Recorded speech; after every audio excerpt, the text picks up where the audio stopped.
Pemirsa Lingkar TV dimanapun Anda berada. Nah, membahas mengenai rumah sakit, ini tidak hanya membahas soal pelayanan kesehatan saja, namun juga penetapan pelayanan kesehatan yang sesuai standar yang ada juga menjadi fokus rumah sakit untuk terus memberikan pelayanan kesehatan yang berkualitas bagi masyarakat. Membahas mengenai pelayanan kesehatan yang berstandar ini, kami akan membahasnya pada hari ini dalam Sapa Jateng Lingkar TV bersama para narasumber yang telah hadir di sebelah saya, yang akan saya perkenalkan terlebih dahulu. Yang pertama ada Dr. Saiku selaku Direktur Rumah Sakit Umum Daerah Kabupaten Kendal. Selamat pagi, Dok. Selamat pagi, Mbak Galuh. Oke. Kemudian ada Wakil Direktur, ada Pak Widyo Ertanto. Selamat pagi. Selamat pagi, Mbak. Kemudian ada Wakil Direktur juga ada Dr. Masuti. Selamat pagi. Kabar baik, Dokter? Alhamdulillah baik. Oke. Ini membahas mengenai standar pelayanan yang mungkin beberapa kali kita sampaikan, kita bahas bersama-sama juga di kesempatan yang lalu soal standar pelayanan. Nah, ini saya akan bertanya-tanya soal standar pelayanan yang biasa disebut dengan mungkin akreditasi seperti itu. Dokter Saiku, sebenarnya konsep dari standar pelayanan atau akreditasi ini sebenarnya seperti apa, Dok? Terima kasih, Mbak Galuh. Untuk yang kesekian kalinya kita ketemu di acara Sapa Jateng nih, Mbak ya. Iya, dengan betul sekali. Lingkar TV, moga-moga sekelumit tentang informasi akreditasi ini bisa menjadi pemahaman untuk kita semua, terutama untuk saudara-saudara kita yang memerlukan layanan di rumah sakit. Untuk standar akreditasi ini yang tahun 2022 ini kita memakai standar akreditasi rumah sakit standarisasi dari Kementerian Kesehatan. Terus untuk tujuannya kenapa ini kita harus distandarisasi untuk pelayanan rumah sakit, salah satu tujuannya adalah untuk menjaga mutu dan keselamatan pasien. Yang kedua adalah untuk melindungi segenap sivitas hospitalia yang ada di rumah sakit, karena dengan adanya akreditasi ini tentunya dalam bekerja kita tetap memakai pedoman, panduan, bahkan standar operasional yang sudah ditetapkan oleh Kementerian Kesehatan. Yang ketiga adalah apakah kita di rumah sakit itu sudah terlibat dalam program-program nasional, karena tidak hanya di FKTP saja tapi di rumah sakit juga ikut terlibat dalam program nasional kesehatan. Contohnya adalah TB paru, kesehatan ibu dan anak, dan lain-lain. Berarti bisa dibilang bahwa sistem akreditasi atau penilaian berstandar ini wajib hukumnya gitu untuk seluruh rumah sakit atau gimana, Dok, ini? Wajib hukumnya karena ini sudah menjadi kebijakan Kementerian Kesehatan. Ketika rumah sakit ini mempunyai izin operasional, itu wajib hukumnya untuk melaksanakan akreditasi, dan tidak hanya rumah sakit pemerintah, juga rumah sakit swasta juga. Apalagi rumah sakit yang bekerja sama dengan BPJS itu salah satu syaratnya harus lulus akreditasi rumah sakit. Berarti memang sudah di standarkan harus wajib, berakreditasi, wajib apalagi kalau yang ada BPJS-nya juga gitu. Seperti itu. Itu juga wajib, Pak. Salah satu syarat untuk ikut bekerja sama dengan BPJS juga.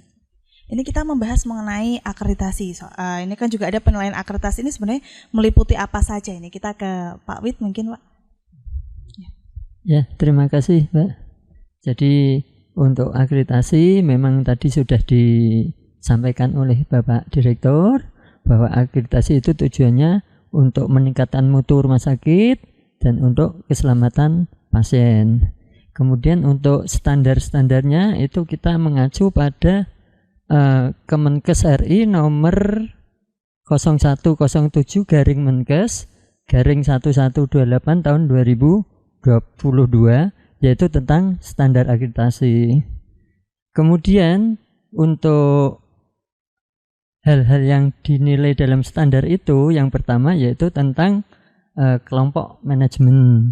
Kemudian yang kedua tentang kelompok pelayanan yang berbasis pada pasien. Kemudian yang ketiga yaitu tentang keselamatan pasien, dan yang keempat tentang program nasional. Mungkin itu, Mbak.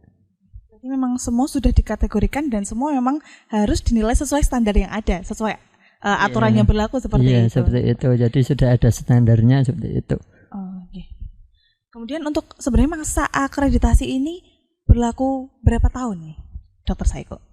Untuk akreditasi ini berlaku 3 tahun, Pak. 3 tahun sekali kita ketika ini sudah habis masa akreditasinya itu juga harus mengulang lagi untuk melaksanakan akreditasi. Jadi tiap 3 tahun rutin, Pak. Rutin itu. Apakah kemarin juga memang selalu 3 tahun atau seperti apa? Atau mungkin bisa berubah-ubah? Kemarin karena kebetulan pas ada pandemi COVID, akhirnya yang seharusnya dilaksanakan di 2022 perkiraan sekitar November karena tadi ada COVID, sehingga sesuai dengan kebijakan pemerintah kita diberi toleransi untuk bisa mundur. Akhirnya kita laksanakan di bulan Desember, bahkan diberi kesempatan sampai tahun 2023 bulan Desember juga sampai akhir ini. Nah, ini alhamdulillah kita bisa melaksanakan lebih awal. Tentunya lebih awal lebih bagus gitu intinya, Pak. Kita sudah melaksanakan daripada nanti kita tunda-tunda. Tadi kalau membahas mengenai standar yang ada, tadi kan ada beberapa komponen gitu. Untuk persiapan dari standar yang ada ini tadi seperti apa ini? Kita ke Dokter Mastuti. Baik, terima kasih. Untuk persiapan penilaian akreditasi ini sudah kita mulai dari awal tahun, karena memang sesuai dengan jadwal 3 tahun sekali, itu harusnya November 2022 kita dinilai. Namun karena ada perubahan kebijakan di mana elemen penilaian ini baru keluar bulan April, sehingga kita persiapan itu baru bulan Juni. Ya, di bulan Juni itu kita mengajukan untuk pembimbingan akreditasi dengan standar Kemenkes 2022, ini Starkes dari Large DHP. Nah, kemudian setelah pada bulan Juni kita melakukan pembimbingan, di bulan sekitar bulan September dan November itu kita melakukan survei simulasi untuk menilai apakah persiapan selama bulan Juni sampai bulan awal November itu sudah layak untuk dinilai. Nah, dari survei simulasi kita dapat masukan bahwa ada beberapa elemen atau standar penilaian yang memang perlu kita perbaiki. Dan kemarin di awal Desember kita dilakukan penilaian survei akreditasi dari lembaga akreditasi Large DHP. Jadi prosesnya tidak instan tapi cukup lama. Tadi berbicara mengenai pembimbingan sebelum akreditasi itu seperti apa itu? Jadi pembimbingan sebelum akreditasi kita belajar bersama, karena ini standar Starkes ini kan baru, sehingga kita menyamakan persepsi bagaimana memahami standar tersebut, kemudian elemen-elemen penilaiannya, sehingga rumah sakit dalam mempersiapkan dokumennya, baik itu pedoman ataupun kebijakan ataupun standar prosedur serta implementasinya di lapangan itu sesuai dengan yang memang dikehendaki pembuat kebijakan itu, sehingga tidak ada salah persepsi dalam mempersiapkan penilaian. Nah, ini kita kalau berbicara mengenai proses akreditasi yang baik untuk menghasilkan nanti penilaian yang baik pula. Ini prosesnya seperti apa? Tapi tahan dulu dokter, kita akan jeda sejenak. Jangan kemana-mana, tetap bersama kami di Sapa Jateng Lingkar TV.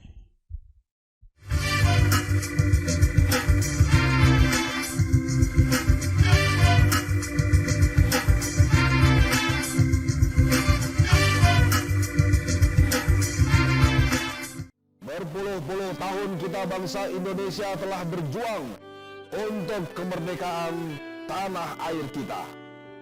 Mengupas sejarah Indonesia yang penuh makna. Merdeka atau mati. Berbagai informasi sejarah yang ada di Indonesia, sejarah tradisional warisan bangsa.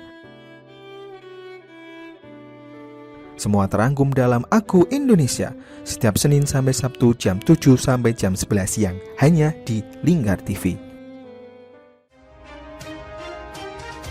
Tidak hanya para pengguna, Polda Jateng beserta jajaran membasmi pengedar dan bandar yang cukup meresahkan. Puluhan pelajar dari SMP Negeri 1 Gringsing, Kabupaten Batang, Jawa Tengah menjadi korban pencabulan oleh oknum guru agama setempat. Merangkum semua peristiwa sebagai berita yang penuh fakta. Bersama Amanda Soraya, inilah Jateng hari ini, setiap Senin hingga Sabtu jam 9 malam, hanya di Lingkar TV.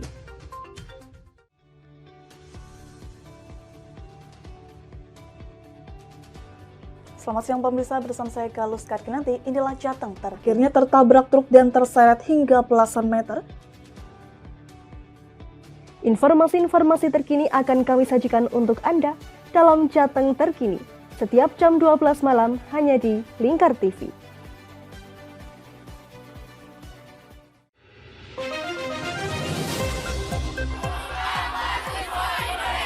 Setelah sempat kabur, tersangka Dirto berhasil ditangkap pada Rabu sore. Kondisi minibus syarat penumpang tersebut bagian depan ringsek tak berbentuk lagi.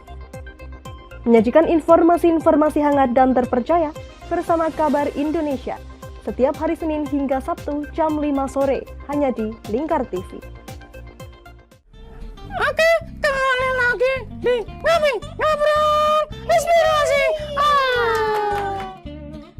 Kini Kak Uns akan menemani sore Anda dengan topik-topik yang menarik. Adik, kita tak selamanya indah, adik. Kayak gitu ya. Ngopi, ngobrol inspirasi setiap hari Selasa jam 3 sore hanya di Lingkar TV.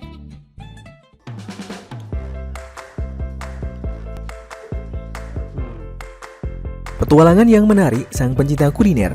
Mantul tetap mantap rasanya pemirsa. Menikmati setiap makanan yang lezat dan mantap saat dihidangkan. Semua hadir di Wayang Kulineran setiap hari Minggu jam 11 siang hanya di Lingkar TV.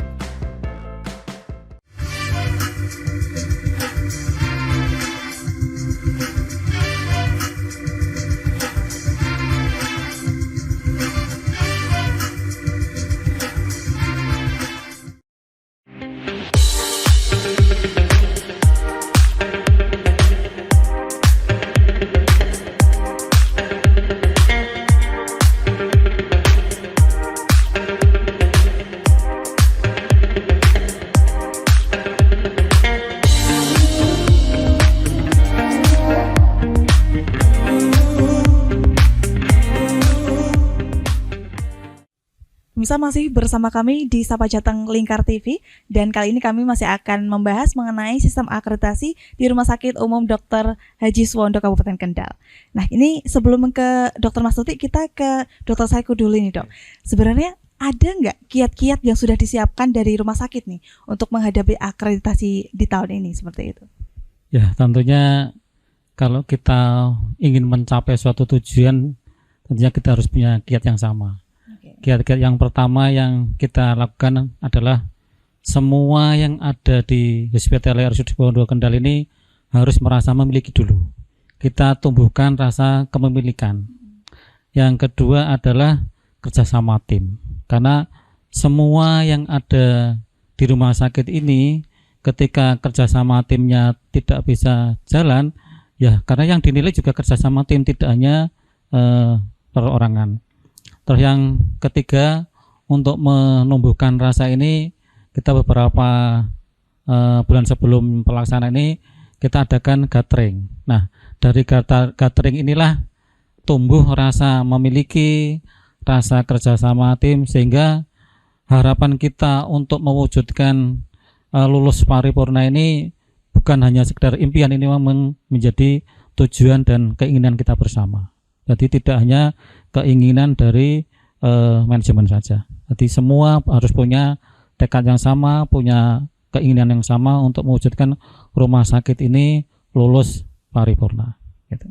Kalau tadi dibilang ada gathering, ini apakah sama dengan konsepnya dengan rapat koordinasi atau seperti itu, Dok?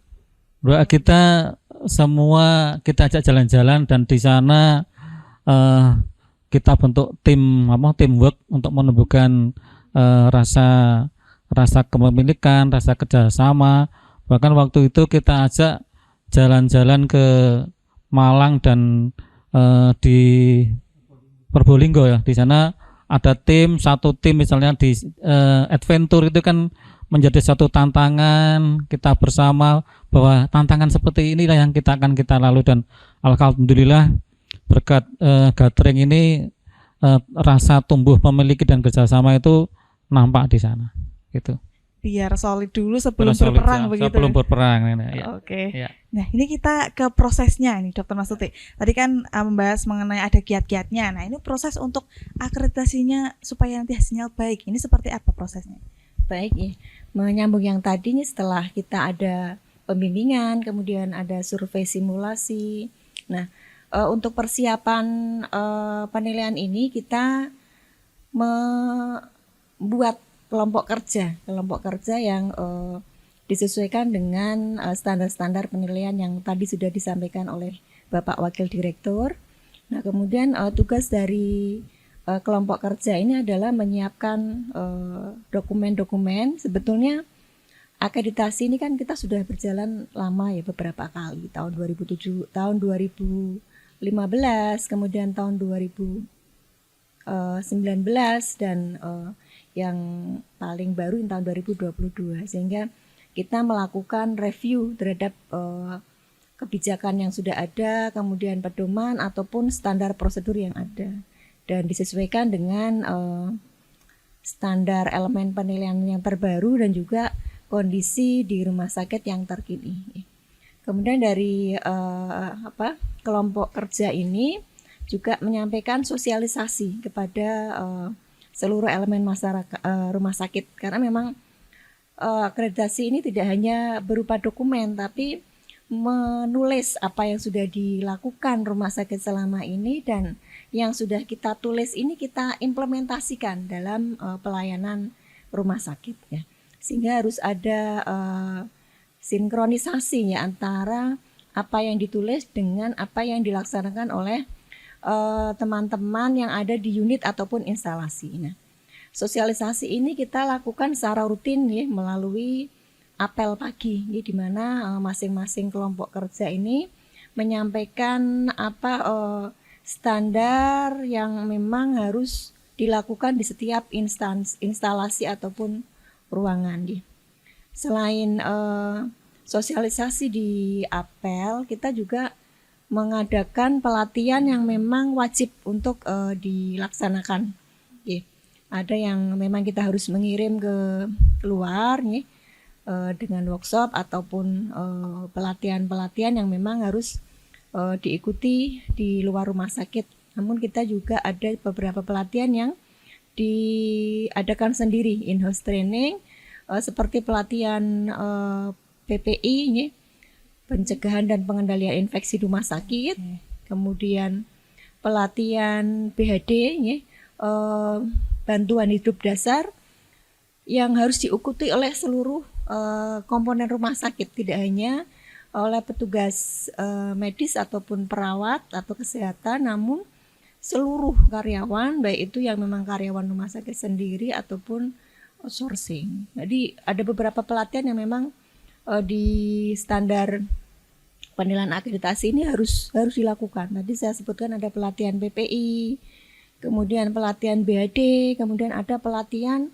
bagaimana karyawan ini bisa mensikapi kondisi emergensi atau kebencanaan rumah sakit nih. Ada bagaimana pelatihan menggunakan APAR, kemudian bagaimana melakukan evakuasi ketika ada kebakaran ataupun kebencanaan yang lain, dan beberapa pelatihan yang lain. Artinya memang semua sivitas hospitalia itu wajib mendapatkan pelatihan dan juga mengikuti pelatihan tersebut. Gitu. Oke. Boleh nambahin? Oke, boleh. Silakan. Terima kasih. Jadi tadi sudah disampaikan sama Pak Direktur, kemudian sama Bu Wakil Direktur, bahwa persiapan-persiapan rumah sakit dalam menghadapi akreditasi seperti tadi. Kemudian ada juga persiapan-persiapan yang di luar tadi ya, karena kita kan untuk akreditasi ini awalnya adalah menunjuk siapa yang mau melakukan atau lembaga mana yang mau melakukan akreditasi terhadap kita ya. Jadi kan kalau dulu itu akreditasi hanya satu lembaga yang menilai, tapi sekarang ada 5 lembaga. Nah, salah satunya adalah LARS DHP itu.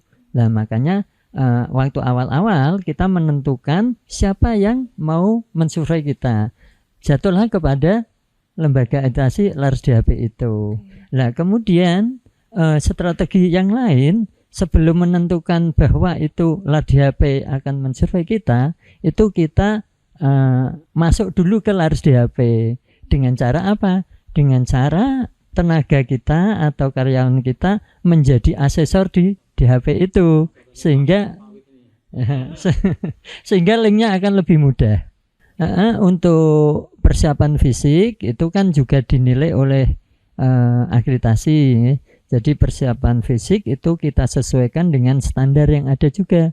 Misalkan UGD itu harus ada ruang dekontaminasi misalkan. Nah, itu kita cukupi seperti itu.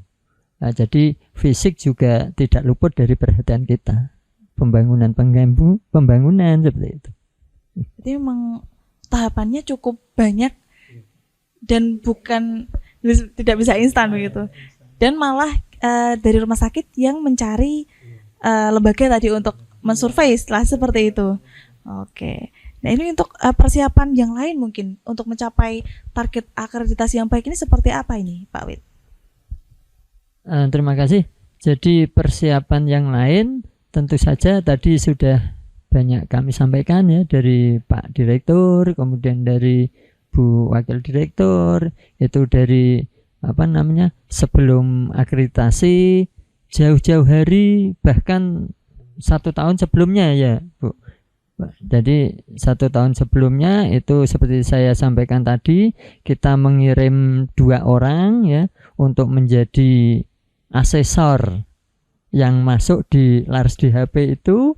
Kemudian setelah masuk di situ, kemudian kita timbang-timbang ya dari berbagai lembaga akreditasi itu, maka terpilihlah LARS DHP karena di situ sudah ada orang kita yang ada di LARS DHP itu. Kemudian setelah terpilih, kemudian kita minta elemen penilaian. Nah, elemen penilaian itu kan setiap lembaga berbeda-beda, tapi standarnya memang sama. Semuanya sesuai dengan dari Kemenkes itu standar akreditasi ya. Terus kemudian elemen penilaian berbeda-beda, makanya kita minta ke LARS DHP agar sebagai panduan kita waktu nanti dinilai itu sesuai dengan elemen yang ada, seperti itu. Ya. Ini kalau tadi berbicara mengenai peran yang berkecimpung di proses akreditasi ini, selain dari Civitas Hospitalia, ini ada stakeholder yang berperan di sini mungkin, Dr. Saiko. Ya, terima kasih. Jadi untuk stakeholder yang berhubungan dengan RSUD Suwondo Kendali sebenarnya ada 3, Pak. Jadi yang pertama tentunya owner lah. Owner di sini adalah Bupati Kendal atau Kepala Daerah Kendal. Yang kedua adalah Dinas Kesehatan, karena dari struktur organisasi OPD kita di bawah di Dinas Kesehatan. Yang ketiga adalah ada Dewan Pengawas lah. Dewan Pengawas ini sebenarnya juga representasi dari owner atau pemilik. Apa kira-kira peran mereka dalam menyiapkan ketika kita sudah mau menjalankan akreditasi? Jadi beliaunya yang Pak Bupati ini juga bahkan di waktu akreditasi sendiri beliau hadir sendiri, itu mau support kita dalam rangka melaksanakan penilaian. Itu minimal support moral sehingga kita bisa eksis dalam menjawab, kita eksis dalam menjalankan peragaan-peragaan yang akan dilaksanakan atau yang diminta oleh surveyor. Yang berikutnya adalah tentang dukungan, dukungan baik itu sarana prasaranya maupun dukungan SDM. Ketika kita tidak dipenuhi tentang kebutuhan SDM, tentunya kita juga tidak bisa berjalan dengan eksis, termasuk sarana prasarana yang lainnya. Karena apa? Karena yang dinilai oleh lembaga surveyor ini atau surveyor ini adalah pertama yaitu tentang manajemen, bagaimana tata kelola rumah sakit itu bagaimana, standar SDM-nya juga bagaimana, termasuk sarana prasarana yang harus kita miliki sesuai dengan tipe rumah sakit kita, yaitu tipe rumah sakit B. Nah, itulah yang banyak dukungan baik itu sarana prasarana maupun biaya dari pemerintah daerah gitu. Berarti memang kehadiran stakeholder itu memang sangat berpengaruh dalam terhadap proses akreditasi kemarin. Minimal spot mental gitu loh. Mentalnya. Oke. Kemarin berarti Bupati hadir? Alhamdulillah bisa hadir secara pribadi walaupun ini di hari kedua. Sebenarnya kita berharap di hari pertama bisa hadir karena beliau kemarin pas ada pelantikan kepala desa sehingga diwakilkan oleh Pak Asisten. Namun di hari kedua beliaunya bisa hadir secara pribadi. Kalau ini berbicara soal akreditasi kemarin nih, saya penasaran mungkin bisa ceritakan sedikit mengenai proses akreditasi yang kemarin mungkin Dr. Mastuti. Ya. Baik, terima kasih nih. Jadi untuk proses penilaian akreditasi ini sejak awal kita sudah mendaftar ke lembaga penilai dan menentukan tanggalnya, kira-kira kapan kita akan mengajukan penilaian. Karena ada 2 tahun terkendala pandemi ini terjadi penumpukan sekian banyak rumah sakit yang akan mengajukan penilaian. Banyak antrian seperti itu. Kita mendaftar dulu untuk menentukan memang kita dapat terakreditasi pada tahun ini. Memang di awal Februari itu sempat ada surat edaran gitu nih bahwa maksimal itu Februari 2023 itu harus sudah terakreditasi semua, sehingga kita merencanakan tahun 2022 harus terakreditasi dan akhirnya itu kita pilih tanggal awal Desember. Kita udah jauh-jauh hari sudah menentukan Desember itu harus sudah tersurvei. Ini kita melengkapi persyaratan untuk pendaftaran di LASDHP, mengirimkan beberapa dokumen termasuk hospital bylaw atau peraturan rumah sakit, kemudian struktur organisasi rumah sakit, kemudian daftar sarana dan prasarana rumah sakit, termasuk juga alat-alat kesehatan, jumlah ketenagaan dan sebagainya. Nah kemudian kurang lebih 1 bulan sebelum penilaian itu kita diberikan semacam link aplikasi untuk mengupload dokumen-dokumen yang memang akan dinilai sesuai dengan standar dan elemen yang diminta. Ya. Nah untuk penilaian akreditasi yang sekarang memang mengkombinasikan antara metode daring dan metode luring. Kalau yang dulu kan selama 3 hari bahkan 4 hari itu benar-benar surveyor itu melihat dokumen ya di sini, kemudian melihat lapangan ya secara langsung. Nah dengan adanya pandemi ini kan kita jadi ada inovasi salah satunya penilaian dokumen itu jauh-jauh hari sudah kita upload di sistem aplikasi dari CDHP itu, dan asesor yang akan menilai itu sudah bisa melihat dokumen-dokumen yang akan disesuaikan dengan standar yang ada, sehingga seminggu berikutnya setelah penilaian itu benar-benar ketika ke rumah sakit ya melihat implementasi di lapangan secara langsung. Jadi tidak terlalu habis waktunya untuk melihat dokumen. Bedanya dengan akreditasi yang lama seperti itu. Jadi benar-benar fokus di implementasi di lapangan. Begitu, Mbak. Oke. Nah, kita masih akan membahas mengenai akreditasi ini, tapi kita akan jeda sejenak. Jangan kemana-mana pemirsa, tetap bersama kami di Sapa Jateng Lingkar TV.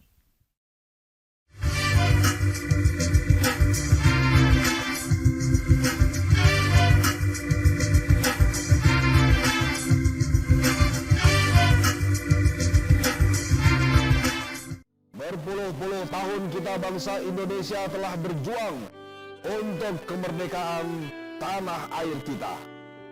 Mengupas sejarah Indonesia yang penuh makna. Merdeka atau mati.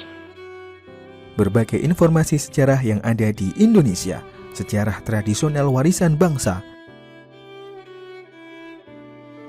Semua terangkum dalam Aku Indonesia setiap Senin sampai Sabtu jam 7 sampai jam 11 siang hanya di Lingkar TV. Tidak hanya para pengguna, Polda Jateng beserta jajaran membasmi pengedar dan bandar yang cukup meresahkan. Puluhan pelajar dari SMP Negeri 1 Gringsing, Kabupaten Batang, Jawa Tengah menjadi korban pencabulan oleh oknum guru agama setempat. Merangkum semua peristiwa sebagai berita yang penuh fakta. Bersama Amanda Soraya, inilah Jateng hari ini, setiap Senin hingga Sabtu jam 9 malam, hanya di Lingkar TV.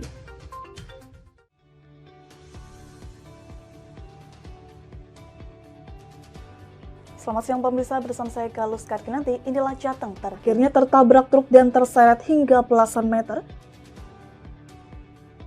Informasi-informasi terkini akan kami sajikan untuk Anda dalam Jateng Terkini, setiap jam 12 malam hanya di Lingkar TV.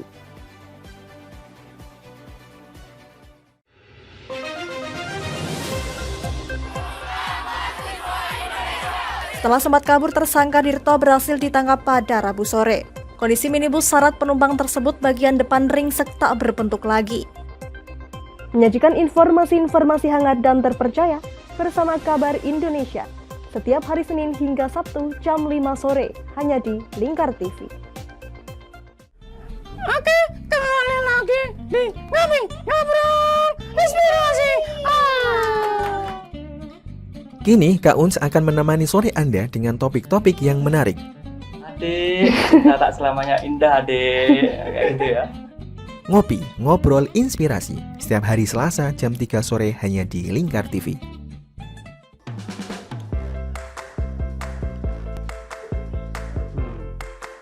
Petualangan yang menarik sang pencinta kuliner. Mantul tetap mantap rasanya pemirsa.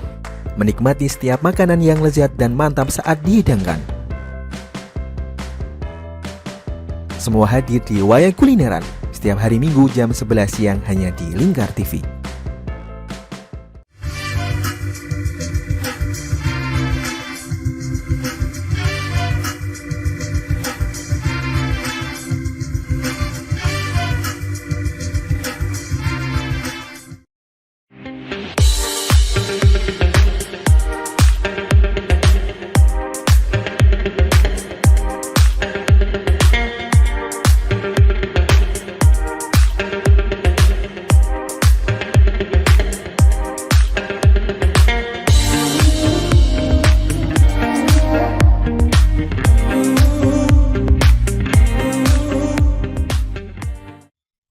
Masih bersama kami di Sapa Jateng Lingkar TV dan masih membahas mengenai proses akreditasi yang kemarin dilaksanakan di RSUD Dr. Haji Suwondo, Kabupaten Kendal. Ini kita ke Pak Wid. Pak Wid, ini sebenarnya bagaimana indikator prioritas yang menjadi pokok utama dalam akreditasi kemarin Pak di RSUD Kendal nih Pak? Baik, terima kasih Mbak. Jadi indikator yang menjadi prioritas dalam akreditasi di rumah sakit yaitu tentu saja yang pertama adalah tentang mutu dan keselamatan pasien di rumah sakit, itu yang utama ya. Tapi itu ada beberapa indikator tentang mutu di rumah sakit. Itu ada mutu prioritas nasional, kemudian mutu prioritas rumah sakit, dan ada mutu prioritas unit. Jadi untuk mutu prioritas nasional itu antara lain ada kepatuhan cuci tangan, kepatuhan alat pelindung diri ya Bu ya, memakai alat pelindung diri, kemudian kepatuhan waktu tunggu pasien itu. Jadi dalam hal ini nanti bisa dijelaskan oleh Bu Mastuti karena beliaunya selaku direktur, wakil direktur pelayanan. Jadi mungkin lebih paham tentang itu.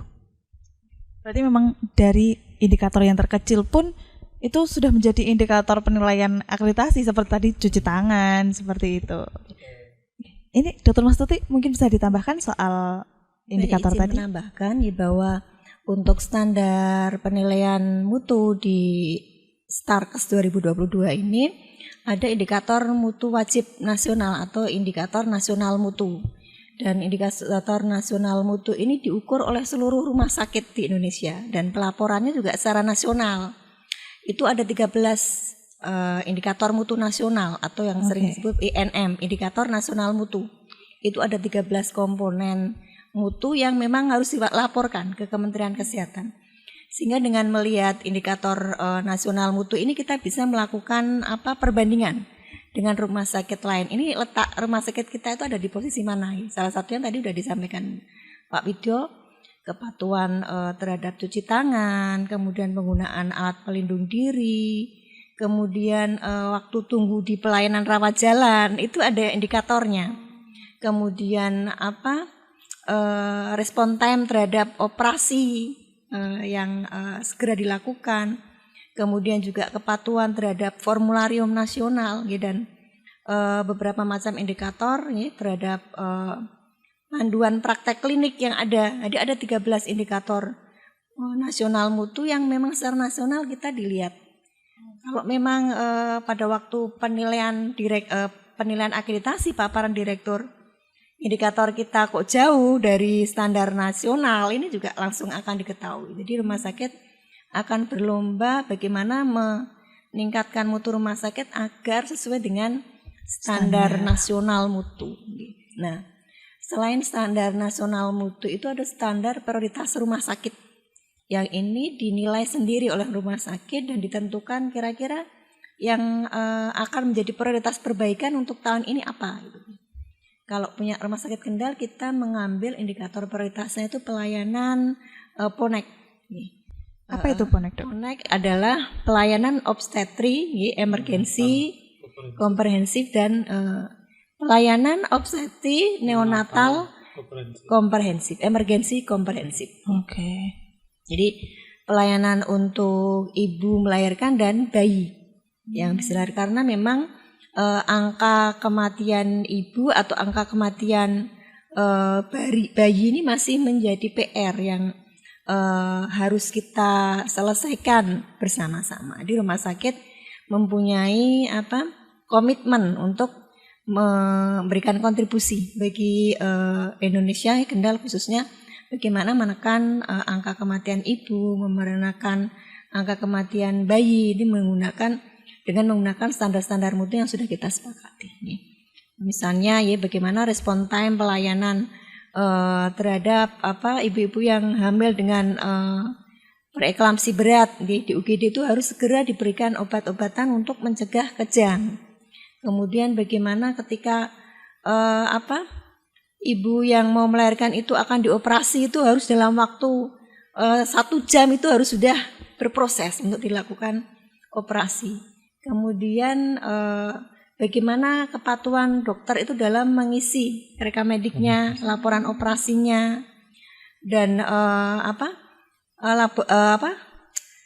hasil laboratorium itu juga ada standarnya. Jadi dalam waktu 1 jam itu harus sudah segera dilaporkan ke direktur, ke dokter penanggung jawab pasien. Dan kemudian selain indikator prioritas rumah sakit yang kita ambil PONEK, ada indikator mutu unit. Nah, indikator mutu unit ini ditentukan oleh masing-masing unit. Nah, unit terkecil di rumah sakit kan instalasi. Jadi ada mungkin dari instalasi rawat jalan, ini memilih standar mutu instalasinya apa. Kemudian di instalasi bedah sentral itu memilih standar mutu untuk unitnya apa. Kemudian instalasi rawat inap misalnya mengambil standar mutunya itu untuk hari rawat inap itu jangan terlalu panjang sehingga secara komprehensif kita bisa meningkatkan mutu rumah sakit. Cukup. Tadi berarti ada indikator standar nasional rumah sakit sama ada unitnya seperti itu.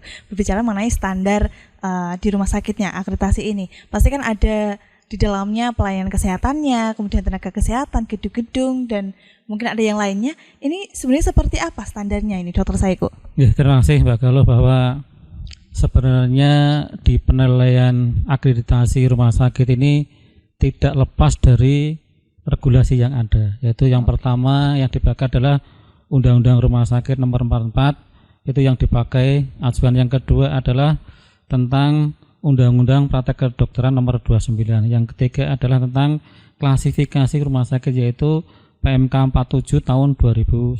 Nah, surveyor ini itulah acuannya.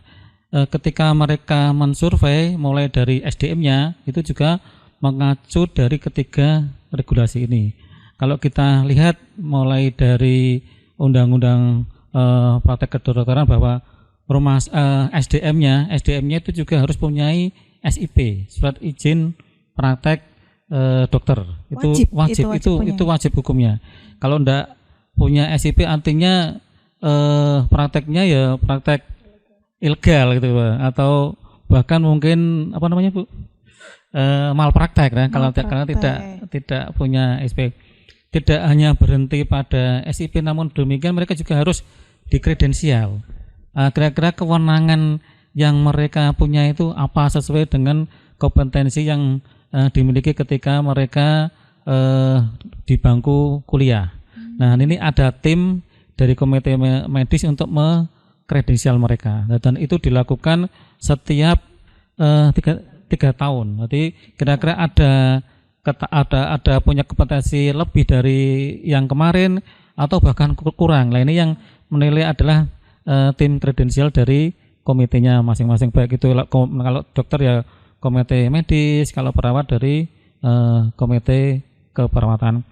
Setelah di kredensial, mereka juga kalau yang baru juga harus diorientasikan. Ada orientasi juga. Dia tidak hanya sekedar membawa ijazah baik itu bebas praktek, melainkan ini juga harus diorientasikan bahwa di rumah sakit Kendal ini tata caranya, alurnya, bahkan kalau melayani pasien seperti apa, ini juga harus diorientasikan, karena bekerja di rumah sakit kan tidak sendirian. Kita adalah bekerja sama tim ya, bekerja sama tim mulai dari pendaftaran, mulai dari pemeriksaan di poli, bahkan dari penunjang. Kita ada 4 penunjang, yaitu mulai dari radiologi, laboratorium, ada dari gizi, ada farmasi, bahkan instalasi jenazah ya. Berarti ada 5. Nah, ini kan harus tahu ketika mereka apa yang harus dilakukan, apakah harus ada pemeriksaan penunjang laboratorium atau mungkin radiologi. Nah, ini kan mereka kan harus tahu siapa dokternya, bagaimana mekanismenya. Itulah tujuan dari orientasi. Terus yang kemudian ini kan dari alur atau dari kompetensi atau perizinan yang mereka miliki. Dan berikutnya untuk mempertahankan kompetensinya juga mereka juga harus mengikuti pelatihan minimal dalam 1 tahun itu 20 jam. 20 jam dalam 1 tahun mereka harus dapat itu, dan itu insya Allah kita fasilitasi untuk pembiayaannya. Berarti memang dari rumah sakit? Dari rumah sakit. Okay. Dari rumah sakit. Mungkin mereka mau seminar, mau workshop, bahkan termasuk yang internal, ada yang dinamakan in-house training, pelatihan di dalam rumah sakit itu juga kita fasilitasi gitu. Itu untuk gimana, Pak? Dan kita punya instalasi diklat. Jadi mereka yang mengelola mana-mana yang harus ikut pelatihan, termasuk ini yang belum pelatihan, termasuk mereka pelatihan apa yang harus mereka peroleh, harus mereka dapati, itu yang menentukan adalah di diklat ini, harus pengetahuan mereka minimal. Semuanya terdata. Iya. Itu dari SDM lah. Untuk dari fasilitasnya sesuai dengan regulasi yang ada, untuk tata letaknya juga ada regulasinya, Pak. Jadi mulai dari IGD di mana itu harus IBS, itu termasuk yang bersalin tadi yang disampaikan oleh Bu Hadi tentang Polri, itu juga tidak boleh jauh-jauh dari IGD. Itu sudah ada di dalam regulasinya itu. Kira-kira kenapa itu, Dok? Itu seandainya terjadi hal-hal yang tidak inginkan, itu kan ada tindakan cepat. Ketika tindakan cepat kok harus misalnya membutuhkan ruang IBS atau bedah sentral, ini kan dekat. Jadi mereka ketika tidak bisa dilayani tindakan di IGD, mereka kan cepat. Jadi waktu emasnya itu golden periodnya ini yang harus dapat. Padahal paling enggak setengah jam, Bu ya. Setengah jam dari pasien datang harus ada tindakan ini. Kalau nanti tempatnya jauh, memakan waktu lama, Akhirnya respon time-nya kita yang jadi ini dari tetak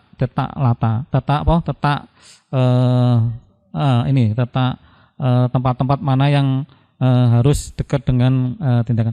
Termasuk juga zona-zonasi. Zona-zona juga begitu. Harapannya antara zona pelayanan klis dan manajemen juga harapannya juga apakah sudah terpisah gitu. Karena tidak boleh jadi satu gitu. Harus satu terpisah. Dan itu juga dinilai berdasarkan regulasi yang ada. Jadi mereka survei ini benar tidak ini sudah menjalankan regulasi yang saya sebutkan tadi. Itu juga dilihat dari segi tata. Termasuk itu tadi yang sudah sampaikan tentang keselamatan pasien. Seandainya yang namanya resiko di rumah sakit kemungkinan ada bencana, kemungkinan ada kebakaran, bahkan ada gempa, bagaimana sih kita mau ada titik kumpulnya, dan itu harus ada arah-arah itu loh. Oh di sana titik kumpulnya, ketika ada kebakaran siapa yang melakukan pertama kali, itu apakah sudah sarana yang ada misalnya APAR atau sudah tersedia apa belum, seandainya pun tersedia apakah sudah dikontrol rutin, itu harus ada tandanya, kalau kapan ngontrolnya, tanggal berapa, siapa yang mengontrol, lah itu dicek mereka. Itu termasuk tadi yang ketika dengan APAR nggak bisa, siapa yang harus dihubungi untuk menyalakan atau menggunakan hidran, termasuk seandainya hidran itu sudah maksimal kita minta pertolongan keluar, misalnya dengan damkar ya. Dan damkar itu juga ada mekanisme di sana, siapa yang harus minta pertolongan, sampai segitu dalamnya semua, gitu itu ya. dari tata letak sarana prasarana seperti itu Bu. Dan itu ada semua di regulasi yang saya sampaikan tadi gitu. Kalau mengenai pelayanannya ini seperti apa Dok standarnya? Pelayanannya sesuai dengan tipe B juga kita ada di klasifikasi rumah sakit, yaitu PMK nomor 47 tahun 2001 sana, bahwa untuk tipe B dari TT-nya aja untuk rumah sakit daerah 200 harus lebih minimal 200 itu dari jumlah TT-nya. Terus dari perbandingan atau rasio antara ICU Pak ya, dari ICU dan TT yang kita punyai juga harus 10%, itu harus terpenuhi di sana. Itu juga dilihat. Termasuk khusus untuk rumah sakit daerah ini antara perbandingan antara kelas 3 dan kelas 1 ke sana sampai VIP juga dilihat. Kalau di rumah sakit pemerintah 60% untuk penyediaan tempat tidur untuk kelas 3, yang lainnya yang 40% untuk yang kelas 1 yang ke sana atau yang VIP dan sebagainya. Lain dengan rumah sakit yang swasta, justru rumah sakit swasta kebalik.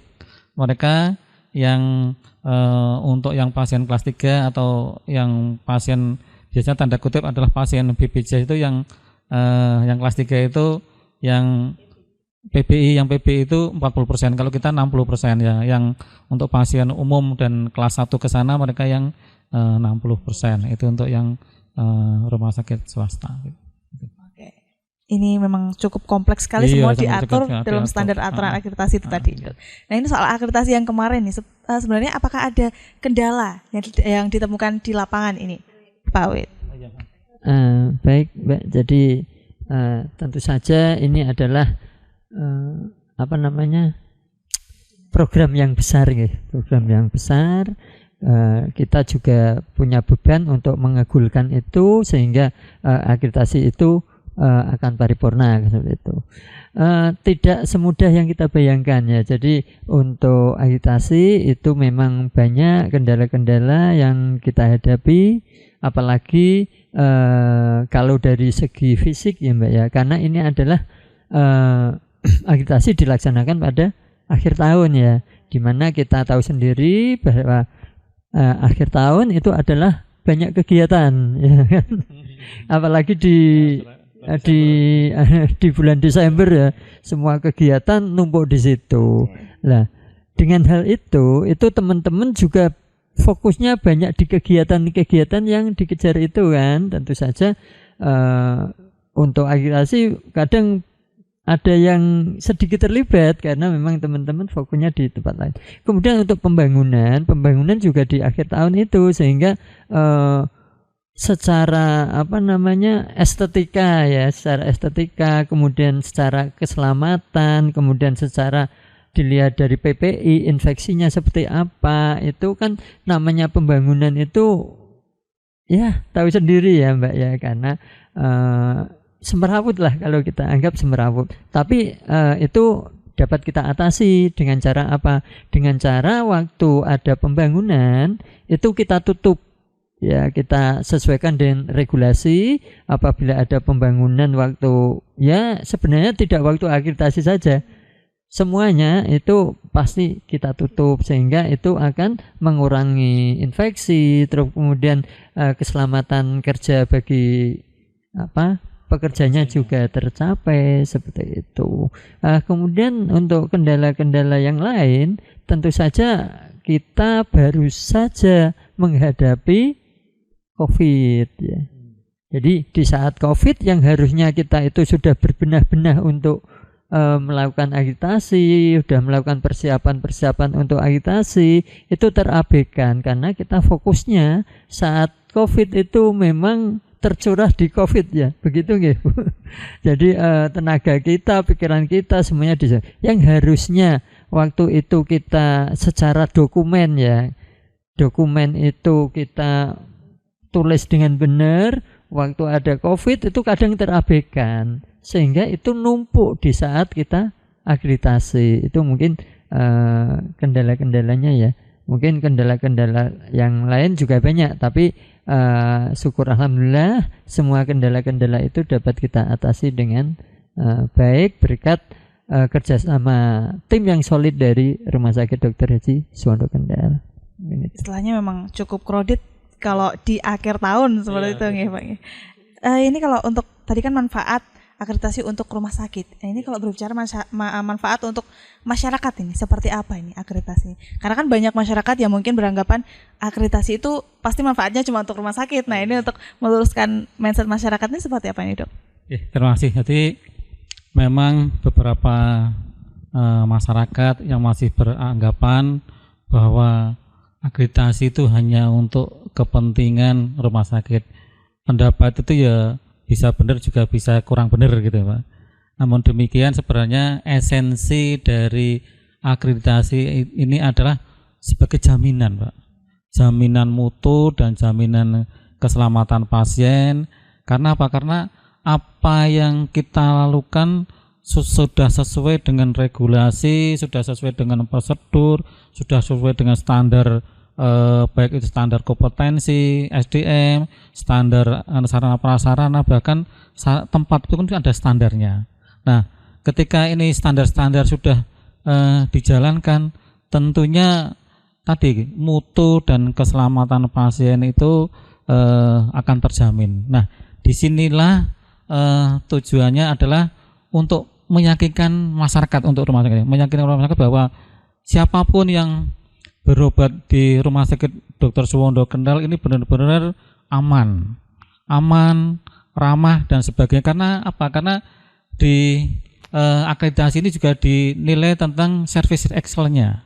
Jadi tidak hanya tadi standar-standar, tapi juga bagaimana service ini komunikasi ketika mereka menyapa, ketika mereka mendaftar juga dipraktekkan. Apakah benar standar yang ini sudah dilaksanakan?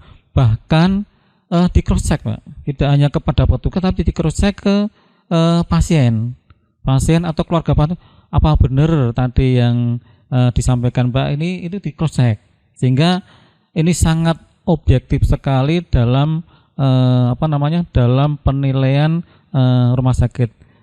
Ujungnya adalah menjadi jaminan tadi Pak, di jaminan dan kepercayaan kepada masyarakat ketika menggunakan layanan kesehatan yang ada di Rumah Sakit Dr. Suwondo Kendal ini. Itu aja mungkin Pak. Oke.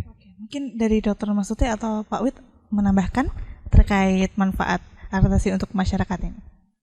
Makasih ya. Untuk manfaat bagi masyarakat adalah seperti tadi disampaikan Bapak Direktur, menjadi jaminan mutu pelayanan yang nanti akan diterima oleh masyarakat. Harapannya masyarakat yang berobat di RSUD Dr. Suwondo Kendal akan merasa puas dengan servis yang kita berikan.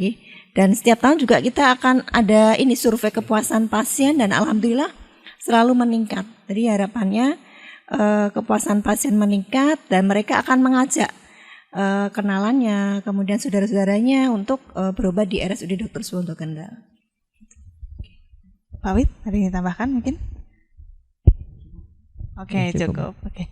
Jadi tadi kita sudah membahas mengenai akreditasi secara rinci, bahkan sampai istilahnya ke akar-akarnya semua diatur, sudah ada standarnya seperti itu dan dinilai ya, semoga nanti hasilnya juga mendapatkan hasil yang terbaik sesuai yang diharapkan oleh rumah sakit. Nah, terima kasih sudah hadir pada hari ini untuk berbincang-bincang bersama kami, dan pemirsa itu tadi bincang-bincang kami bersama Sivitas Hospitalia di Rumah Sakit Umum Dr. Haji Suwondo Kabupaten Kendal. Nah, nantikan episode selanjutnya di Sapa Jateng Lingkar TV.